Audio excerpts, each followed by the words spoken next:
one of the greatest things to come out of this election was the end of Allan Lichtman. And for those of you who don't know, Allan Lichtman is the moron who he thought he knew everything. He said he predicted the past 10 elections correctly. Meanwhile, he didn't because he counts Gore as a victory.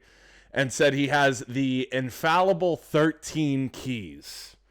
And whoever has the majority of the keys, they win the presidency no matter what the polling says. And he was so smug, and he thought he knew better than everybody who interviewed him. And the left and the Dems, they latched on to him because the polling really wasn't looking so hot for them in the home stretch of this election. So he had a live stream with his son on election night. I'm almost ashamed to say it. I think it's 4.5 hours long. I went back the other day and I watched all 4.5. It is fantastic. I said to somebody in my comments, they asked me about Allan Lichtman, and I told them, I said, this is how insufferable this guy is. If I didn't even like Trump and disagreed with every single policy he had, and I thought he was repugnant, I would still vote for him just to end Allan Lichtman's career. That's how insufferable this guy is. So let me just first give you an example of his smugness so that you can enjoy the meltdown as much as I do. Also, I forgot to mention, he was a Joe Biden dead ender. He still thought Biden was going to win after the debate catastrophe. Now, you all have heard about Pod Save America coming out saying Biden had internal polling saying he would lose 400 electoral votes. That's how insufferable this guy is and so detached from reality. So let's just get a little taste of what he was like before the election. Thank you very much. And this is a debate that should never have happened because there is no comparison between my record of predicting elections and the record of Cenk and all the other critics of Joe Biden. Those critics have zero, I repeat, zero track record in predicting elections, including Cenk. So there's just a little taste of how infuriating he is. Let's take a look at election night. He's now up 4 points. I don't get it. Why they think Trump's going to win Pennsylvania. I'm not worried about Pennsylvania. I think Pennsylvania is looking good for Harris. I do too. But I'm saying the New York Times gives a slight edge to Trump, and I don't understand that. Yeah, I wouldn't read into that too much. So this is him and his son on election night in their live stream. And spoiler alert, his son ain't so bright either. Give him a can of Altoids, he'll probably try to fuck it. I'm starting to get a little nervous. Yeah. She needs to make up 170,000 votes. I don't see it. The big Democratic counties are mostly in. No, yeah.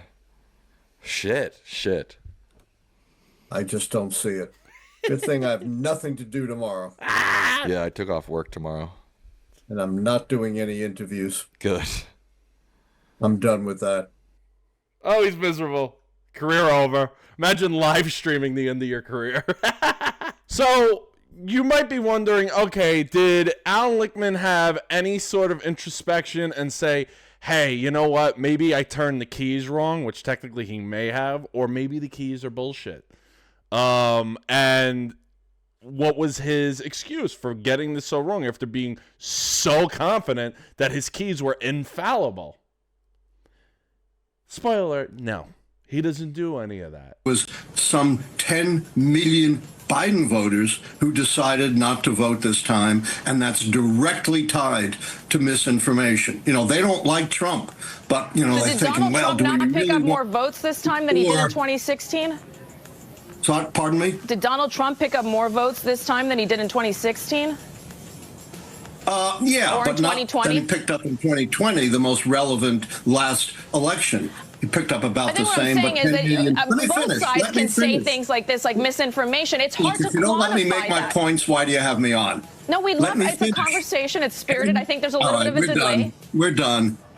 I you think won't we'd love let me talk. What's the point? You can Are you the expert or am I the expert? You can question me, you so but you claim gotta to be let an me talk. expert. Yes, go ahead. Thank you. He's an old moron. He doesn't realize he just got sneak this. He goes, you still claim to be an expert. He goes, thank you. And then he continues, a fucking gerbil. Critical thing in this election were at least 10 million Biden voters who did not vote. If even half of them had voted, this election would have been different. We hope to have you back in 4 years. There is a little bit of a delay, gosh. Professor Lichtman, so I apologize if we were stepping on each other's toe. Our intent was, of course, to listen to what you had to say. And like you said, you were wrong. But maybe in 4 years, we'll get back on track. Again, Allan Lichtman with us here on the DMV Zone. We appreciate you. So that fucking tortoise face he was making. So then there was another one where he wasn't even attacked.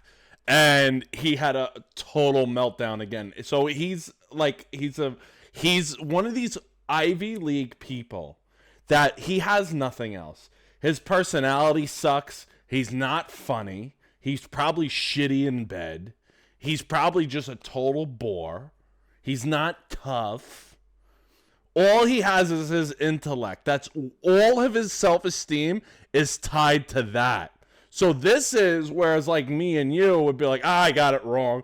We'd get our balls broken for a day. We'd be over it. This is, you have to understand, put yourself in his shoes, catastrophic to him because he has nothing else. His self-esteem was 100% tied to this dumb 13 keys bit. This was his whole legacy.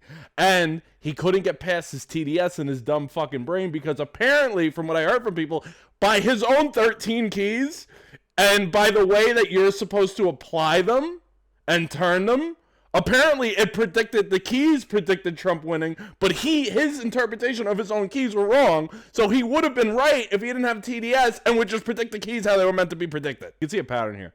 He constantly moves the goalpost because he's a con artist. You predicted Donald Trump would win the popular vote victory, which he didn't actually, but he did, of course, win the I've got to stop you right there because stop, or I'm going to stop this interview.